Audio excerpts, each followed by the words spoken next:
우리 찬양으로 하나님께 영광 돌리겠습니다. 찬송가 370장입니다. 찬송가 370장으로 하나님께 영광 돌리겠습니다.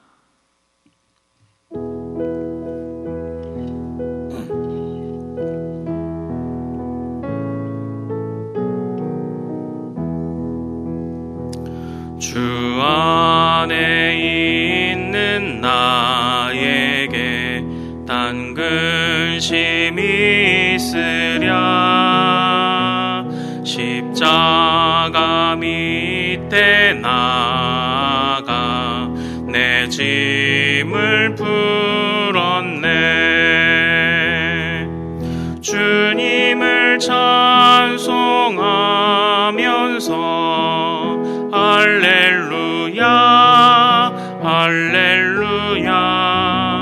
내 앞길 멀고 험해도 나 주님만 따라가리. 그 두려움이 변하여 내 기도 되었고 전날의 한숨 변하여 내 노래 되었네. 주님을 찬송하면서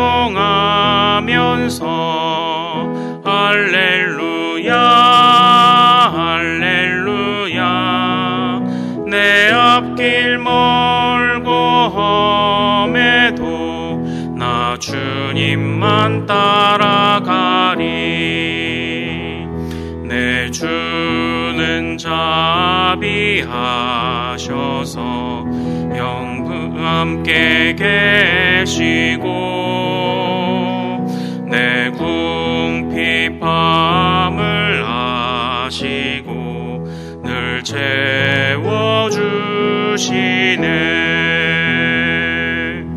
주님을 찬송하면서 할렐루야 할렐루야. 내 앞길 멀고 험해도 나 주님만 따라가리. 내 주와 맺은 언약은 영불변하시니 그 나라 가기까지는 늘 보호하시네. 주님을 찬송하면서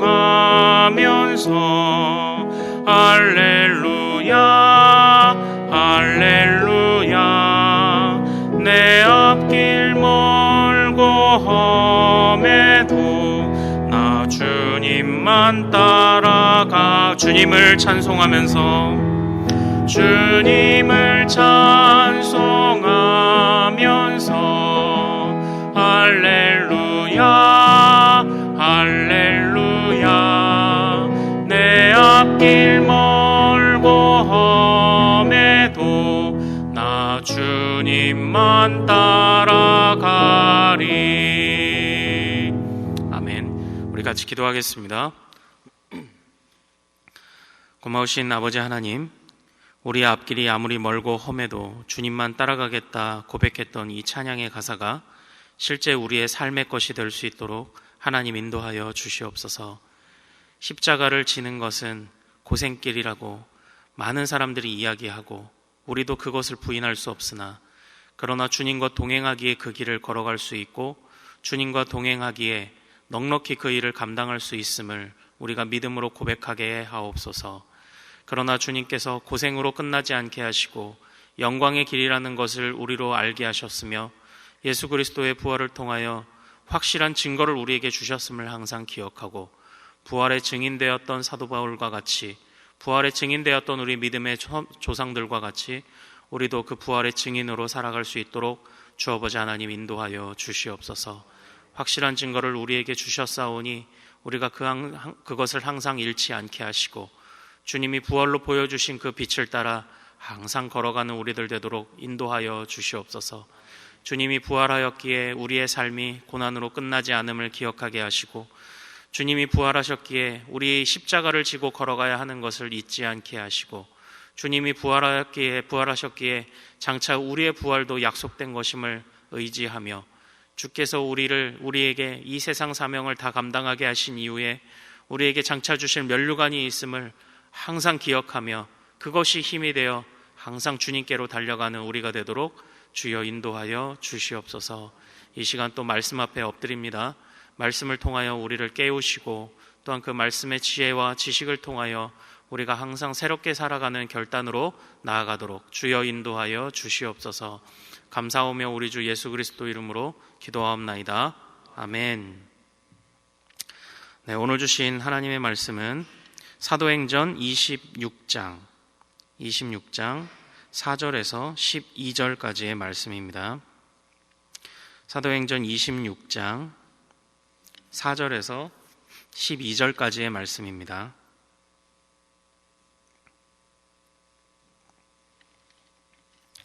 저와 한 절씩 교독하시겠습니다. 내가 처음부터 내 민족과 더불어 예루살렘에서 젊었을 때 생활한 상황을 유대인이 다 아는 바라. 일찍부터 나를 알았으니 그들이 증언하라 하면 내가 우리 종교의 가장 엄한 바를 따라 바리새인의 생활을 하였다고 할 것이라. 이제도 여기 서서 신문 받는 것은 하나님이 우리 조상에게 약속하신 것을 바라는 까닭이니, 속은 우리 12지파가 밤낮으로 간절히 하나님을 받들어 섬김으로 얻기를 바라는 바인데, 아그리빠 왕이여, 이 소망으로 말미암아 내가 유대인들에게 고소를 당하는 것이니이다. 당신들은 하나님이 죽은 사람을 살리심을 어찌하여 못 믿을 것으로 여기나이까?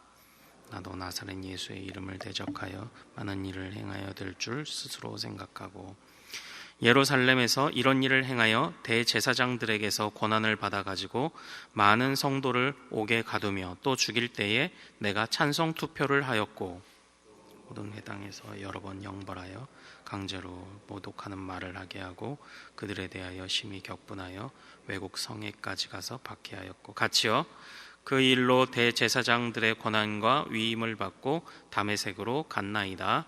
아멘. 오늘 우리가 함께 읽은 이 말씀을 통해서요, 복음의 대적자가 증인이 되다, 이 제목으로 우리 은혜를 같이 나누도록 하겠습니다. 하나님께서 또 오늘 말씀 중에 우리에게 또 지혜와 또 깨달음 주실 줄 믿습니다.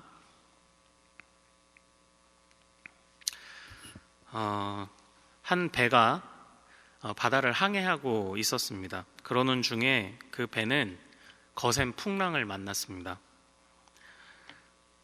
거세게 몰아치는 그 파도 앞에서 어찌해야 할 바를 모르던 그 배는 가까스로 저기 멀리에서 보이는 한 줄기 빛을 발견하게 됩니다. 아마도 등대의 불빛이었을 것입니다. 그 상황 속에서, 그 배에게 주어진 상황 속에서 살아날 수 있는 길은 단 한 가지입니다. 파도를 보고 두려움을 갖느냐, 아니면 빛을 보고 소망을 갖느냐. 그 자신의 눈을 그 배에 있는 선장과 모든 사람들이 그 넘쳐 들어오는 파도에 자신의 시선을 고정한다면 그들에게는 아무런 소망도 없습니다. 그러나 저기 멀리서 희미하게 남아 보이는 그 불빛을 향해 그 불빛을 바라보고, 그래, 저기로 나아가자라고 생각하는 순간 소망이 생기는 것입니다. 그리고 그 불빛은 곧 그들이 나아갈 바를 향한 분명한 방향성을 결정하게 되는 것이고요.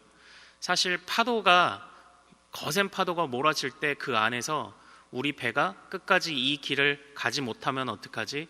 우리 배가 뒤집히면 어떡하지? 우리 배가 도대체 어디로 가다가 암초를 만날지, 다른 배와 부딪힐지 향방 없는 것을 두려워하는 것 아닙니까?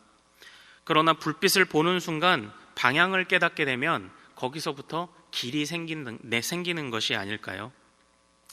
저는 우리 성도들의 모든 삶이 그러해야 한다고 한번 생각을 해보았습니다. 이 세상에 수많은 파도들이 넘실대지만 우리는 그거 보고 나가는 사람이 아닙니다. 소망의 불빛, 등대 대신 주님을 향해 나아가는 것입니다. 때때로 우리가 그 등대 대신 주님을 향해 나아가고자 할 때 우리의 기력이 다하여 우리가 좌절하고 싶을 땐, 그때는 주님께서 우리의 소망의 닻이 되어서 커다란 배도 닻을 깊게 내리고, 그러면 그 안에서 풍랑을 견뎌낼 수 있는 것 아닙니까? 주님께서 우리에게 소망의 닻이 되어 주셔서 우리를 안전하게 붙잡으시도록, 주님께서 우리에게 여러 모양으로 기력을 다시 회복시켜 주실 땐 다시 그 불빛을 향해 나아가는 것, 이렇게 우리는 방향성을 갖고 향방을 알고 살아가는 사람들이다, 이런 생각을 한번 해보게 되었습니다. 사도 바울의 인생이 그러지 않았나 생각을 해봅니다. 수많은 넘실대는 파도들이 있었습니다. 그가 감당할 수 없는 그런 파도들도 밀려왔습니다. 오늘 이 사도 바울이 겪고 있는 상황도 마찬가지였습니다. 그러나 사도 바울은 끝까지 저 멀리에서 보이는 그 한 줄기 빛, 아니 그가 너무나도 선명하게 보았던 그 한 줄기 빛을 외면할 수 없어서 그 빛을 향해 오늘도 달려가고자 하고 있는 바로 그 장면이 오늘 우리가 함께 읽은 이 본문입니다. 오늘 이 본문은요, 사도 바울이 사도행전에서 자신을 변호하는 마지막 장면입니다.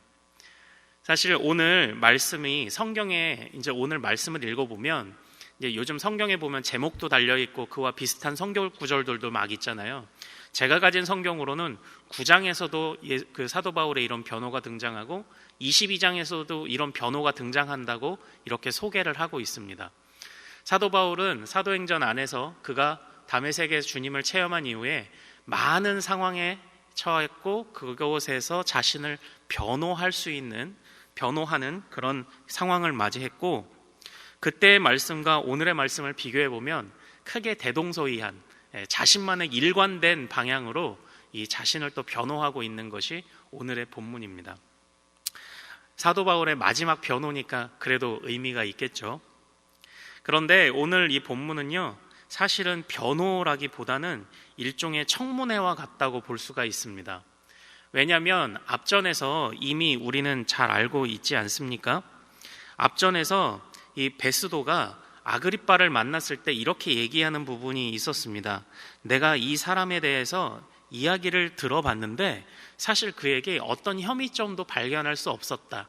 이제 이 얘기를, 지금 상황 자체가 바울에 관해서 굉장히 호의적인 상황이라는 것을 알았습니다. 그래서 사도 바울은 이전에 대적자들 앞에서 자신을 변호하는 것과는 조금 다른 마음이 아니었을까, 그런 생각을 해봅니다. 주께서 똑같이 자신을 변호하고 자신에 대해서 자신이 갖고 있는 복음을 변명하게 하는 상황들을 만나시지만, 그러나 항상 죽일 듯이 달려드는 사람만 만나게 하시는 건 아닌 것 같습니다. 이처럼 좀 호의적인 상황을 가지고, 그래서 결국 이 상황은 사도 바울이 자신을 변호 또는 청문회, 변호보다 조금 이제 부드럽게 청문회라고도 볼 수 있지만, 더 온전히 아마 이 속뜻을 생각해 보면 이것은 사도 바울이 여전히 전하는 복음 전파다, 이렇게 볼 수 있지 않을까, 그런 생각을 해보게 됩니다. 사도 바울이 전했던 그 복음 전파의 내용을 이제 조금 보시죠. 오늘은 다메섹에 바로 직전까지 해서 본문이 아쉽게 그냥 잘렸습니다. 네, 어쩔 수 없이 우리가 날쌘을 따라 잘렸는데 그 다메섹 사건 그 앞에까지 우리가 고기를 한번 좀 이제 살펴볼 것입니다. 사도 바울은 한결같이 고백하고 있는 중요한 줄기가 있습니다. 자기가 바리새인이었다라는 것입니다. 철저하고 엄격하게 생활을 했다라는 것입니다.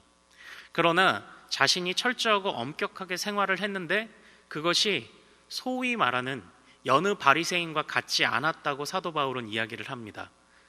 그것이 어떤 의미냐면, 자, 4절 한번 보시죠. 4절에 보면 사도 바울이 어떻게 이야기합니까? 내 민족이라고 표현을 합니다. 내 민족. 그래서 내 민족이 내가 어떻게 생활했는지 다 안다. 나는 유명한 사람이었다, 이렇게 얘기를 하는 거잖아요. 근데 거기서 내 민족이란 표현을 했죠.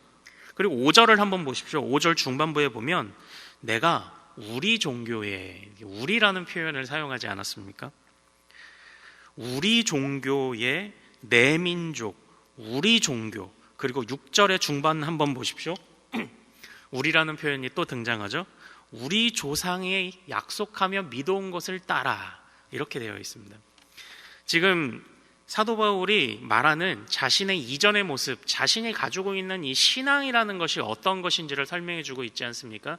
나는 내 민족이, 그리고 우리 종교가, 그리고 우리 조상이, 자기는 이전부터 이어져 오던 그들의 믿음의 틀 안에서 단 한순간도 벗어난 적이 없고 스스로의 이익을 위해서 그것을 믿은 적도 없다라고 말합니다. 자신은 상당한, 굉장한, 그리고 엄격한, 건전한 신앙생활을 하는 사람이다라고 지금 자신을 변호하고 있는 것입니다.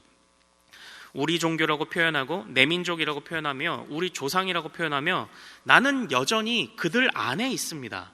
지금도 나는 여전히 우리 민족 안에 있고 우리 조상 안에 있고 우리 종교 안에 있습니다라고 그렇게 이야기를 하고 있는 거예요. 그런데 그렇게 이야기를 하는, 그렇게 변호하는 이유가 무엇입니까?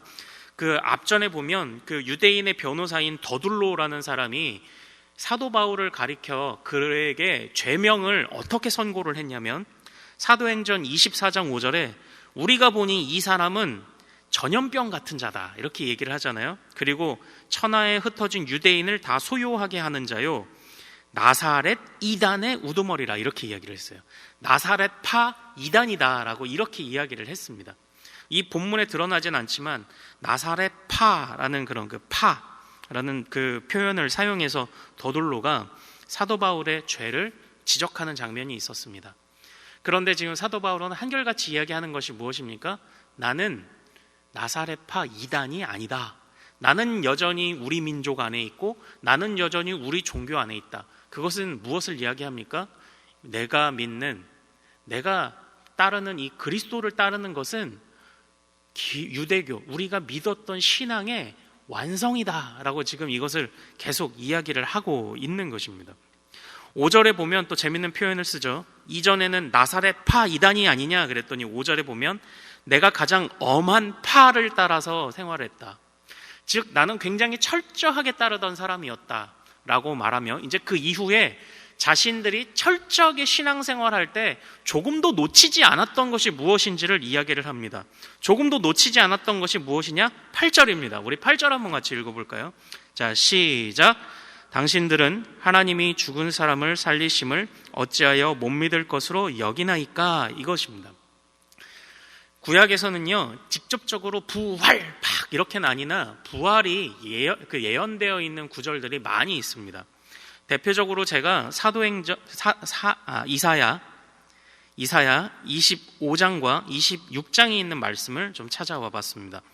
이사야 25장 8절에 사망을 영원히 멸하실 것이라 주 여호와께서 모든 얼굴에서 눈물을 씻기시며 자기 백성의 수치를 온 천하에서 제하시리라 이런 표현이 등장합니다. 계시록에도 이런 표현이 나오죠. 눈물을 씻기신다 이런 표현 등장하지 않습니까? 또 이사야 26장 19절에 주의 죽은 자들은 살아나고 그들의 시체는 일어나리라. 티끌에 누운 자들아 너희는 깨어 노래하라. 주의 이슬은 빛난 이슬이니 땅이 죽은 자들을 내놓으리로다. 이런 예언들이 있어요. 그러니까 이 안에서 지금 사도 바울은 자신이 엄격한 바를 따라 철저하게 어느 한 구석에 있는 말씀도 놓치지 않고 나는 신앙생활을 했는데, 그러니까 이 안에는 그런 표현 의도도 좀 있지 않을까 생각을 합니다. 유대인들아 너희들 안에 봐라. 부활의 말씀이 이렇게 있는데 부활의 말씀을 거부하는 사두개인들은 왜 부활을 안 믿잖아요. 사두개인들도 너희의 한 종파라고 믿는데 나는 부활에 관해서 철저하게 믿었고 그리고 그 부활의 약속이 성취되었다고 내가 전하는 이것이 왜 이단이냐? 사두개인도 저러고 살아가는데, 사두개인도 너희의 종파라고 너희가 인정을 하는데 왜 그리스도를 따르는 것이 이 유대교의 완성이라고, 이것을 벗어나지 않았다고, 이단이라고 왜 너희들은 믿지 않느냐? 지금 이것을 이야기하고 있다고 저는 생각을 합니다. 그러니까 너희가 나를 나사렛파 이단이라고 말하는 것이 옳지 않다. 지금 사도 바울이 이것을 이야기를 하는 것이죠. 사랑하는 여러분, 철저하게 신앙생활을 한다는 것이 무엇입니까? 철저하게 자신의 믿음을 다해서 믿음의 신앙의 생활들을, 신앙의 행위들을 하는 것, 그것이 철저하게 믿는 것의 하나의 증거가 되겠죠. 그러나 제가 요즘 관심 갖는 주제가 무엇이냐면요, 바로 그 언약이에요. 이것은 사실 요즘만의 관심은 아니었습니다. 언약, 하나님이 약속하신 대로 이루신다, 약속을 믿고 따라간다, 그거 아닙니까? 나아갈 바를 알지 못해도 저기 등대가 있으면 가는 겁니다. 주님이 약속하셨기 때문에 가는 겁니다.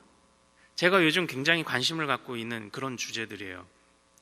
자, 그런데 신앙생활을 철저하게 한다는 것은 아직 보이지 않아도 약속을 의지하여 그것을 본자처럼 사는 겁니다. 약속을 의지하여 지금 내가 이 상황으로 끝날 것이 아니라는 것, 이 세상에서의 내가 십자가를 지고 자기 십자가를 지며 살아가는 것은 고난이나 십자가 짐 같은 고생이나, 그러나 주님과 동행하면, 약속하신 대로 동행하면 고생이 아니라는 것, 그게 우리의 신앙 아닙니까? 저는 이 부분을 묵상을 하면서 사도 바울은 신앙에 철저했던 자다, 약속을 의지했다, 어느 한 말씀도 놓치지 않고 약속을 의지했다, 그리고 그 약속을 성취했을 땐, 그 약속이 성취되었음을 깨달았을 땐 달려드는 거예요. 그곳을 향해 나아가는 겁니다. 파도에 매이지 않고 불빛을 봤으면 그 길로 나아가는 겁니다. 이것이 신앙생활을 잘 하는 것 아닐까요? 그런 부분에서 오늘 사도 바울의 말씀은 우리에게 분명한 깨달음을 주고 있지 않습니까? 사랑하는 여러분, 때때로 우리는 우리의 입맛에 맞는 말씀을 살펴볼 때도 있고요, 이 말씀이 여기에 있었는지도 모르고 있다가 깨닫게 되는 경우가 얼마나 많이 있습니까? 그러나 철저하게 그 말씀, 그가 보고 배우고 듣고 익혔던 모든 것이 그에게 약속이 되었습니다. 심지어는 믿는 자들에게 있을 고난도 그에게 약속으로 다가왔던 것 같습니다. 그리고 그 고난도 약속으로 다가왔기에 고난당함을 이상하게 여기지 않았고, 그러나 그 고난을 고난으로 끝내지 않으실 약속을 의지하였기에 그 고난에 좌절하지도 않았던 것이 아닐까요? 그것이 사도 바울이 오늘 우리에게 주고 있는 그런 그 사도 바울의 행동이 우리에게 주는 교훈이 아니겠습니까? 그런 묵상을 좀 한번 해보았습니다. 그러나 사도 바울은 분명히 자신이 나아갈 바를 알고 있었습니다. 이렇게 철저하던 내가 달라진 것을 보면 좀 이상하지 않으신가요? 오래전에 어떤 목사님이 설교하실 때 쓰셨던 한문수거, 제가 어렸을 때부터 한문수거 책을 굉장히 많이 봐가지고 제법 한문수거에 밝다고 생각했는데, 그때 설교를 들으면서 처음 들었던 단어가 있었습니다. 바로 괄목상대라는 단어였습니다. 괄목, 눈을 비비고 다시 상대를 본다는 뜻이거든요. 눈을 비빈다. 뭐야, 얘가 내가 알던 걔가 맞나? 라고 이렇게 눈을 비빈다. 괄목할 만한 성장, 이렇게 얘기하잖아요. 괄목, 눈을 비빈다는 뜻이거든요. 괄목상대. 그만큼 지금 이 사도 바울의 모습을 보면서 이것이 참 귀한 증거 아닙니까? 우리가 삶으로 복음을 살아내야 된다고 말하는 것도 그런 것 아닙니까? 제가 내가 알던 걔 맞나? 이게 눈을 비비면서 다른 사람들이 우리를 바라보며 내가 알던 쟤 변했어, 좀 달라졌어, 제가 예수 믿더니 달라졌어, 이것이 신앙의 가장 큰 또 증거가 아닐까요? 그런 부분을 자꾸 보게 되더라고요. 그런데 그렇게 사도 바울이 사람들로 하여금 괄목하게 만드는 그 핵심적인 이유가 무엇이었습니까?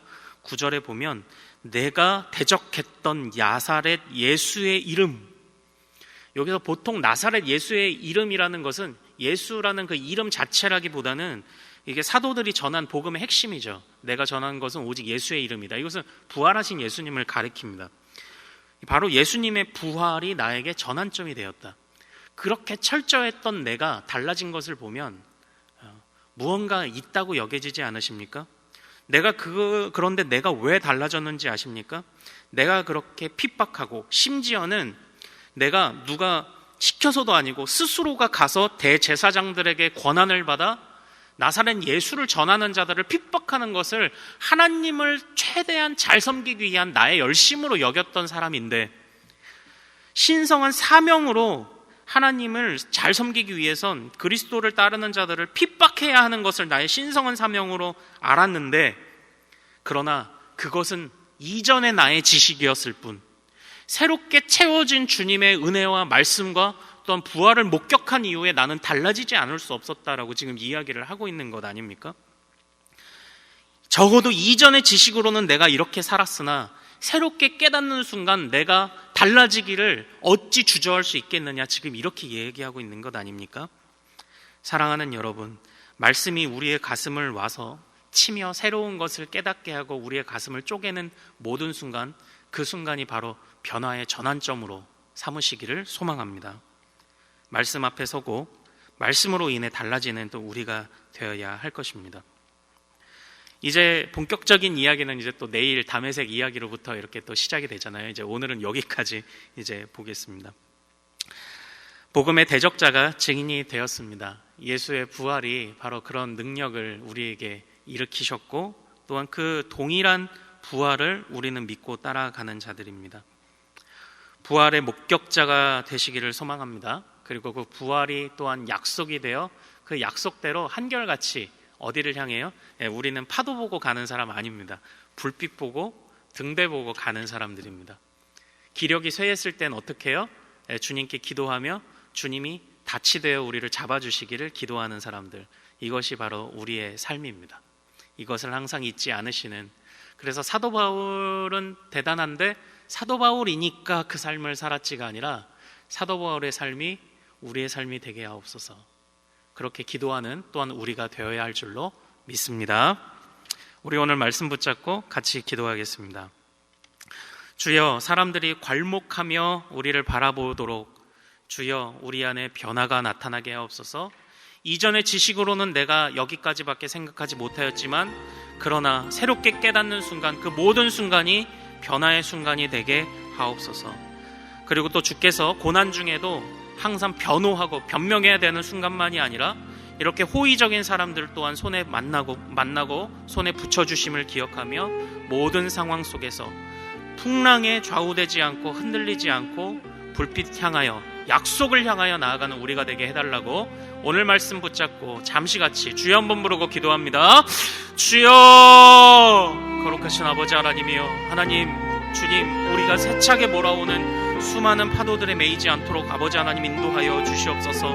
아버지 하나님이여, 우리를 찾아오는 모든 상황 속에서 아버지 하나님 우리에게 한 줄기 빛이 되어주시는 그 주님을 의지하며 달려가게 하옵소서. 저 불빛이 아버지 하나님이여 어찌 살할 수 있는 정말 소망의 불빛이라고 말할 수 있습니까? 아버지, 주님의 약속이 있었기 때문 아닙니까? 주님의 약속대로 예수 그리스도께서 부활하시지 않았습니까? 약속하신 대로 승천하사 하나님의 보좌 우편에서 지금도 통치하고 계시지 않습니까? 또한 약속대로 다시 오신다고 하시지 않았습니까? 아버지 하나님, 신앙생활을 잘한다는 것, 아버지 하나님이여 주님의 모든 말씀을 약속으로 의지하며 사는 것 아닙니까? 아버지 하나님이 우리 안에 바로 이 사도 바울이 가졌던 바로 이 감각이 있기를 원합니다. 아버지, 이 마음이 우리 안에 있기를 원합니다. 아버지 하나님이여, 불빛을 향해 약속을 붙잡고 달려가는 우리가 되게 하옵소서. 새참 풍랑을 바라보지 않는 우리들 되게 하옵소서. 복음의 대적자가 증인이 된 것처럼 이전에 주를 알지 못하고 아버지 향방을 깨닫지 못하고 살아가던 우리가 아버지 하나님의 분명한 방향을 깨닫고 주님을 향하여 달려가는 이제는 복음의 증인이 될 수 있도록 하나님 인도하여 주시옵소서. 사람들이 괄목하며 우리를 볼 수 있도록 아버지 하나님의 우리 안에 역사하신 주님을 따라 아버지 하나님 변화하도록, 아버지 하나님 달라지도록 주여 인도하여 주시옵소서. 아버지 하나님이여, 정말로 참으로 열심을 갖길 원합니다. 아버지 하나님의 주께서 아버지 모든 것을 완성하며 이루셨음을, 모든 약속이 성취되었음을 항상 기억하며 약속의 성취라는 것, 아버지 우리가 그것을 놓치면 신앙생활할 수 없사오니 아버지 하나님이 약속 의지하고 그것이 이루어졌음을, 이루어질 것임을 항상 기억하는 우리들이 될 수 있도록 주 아버지 하나님 인도하여 주시옵소서.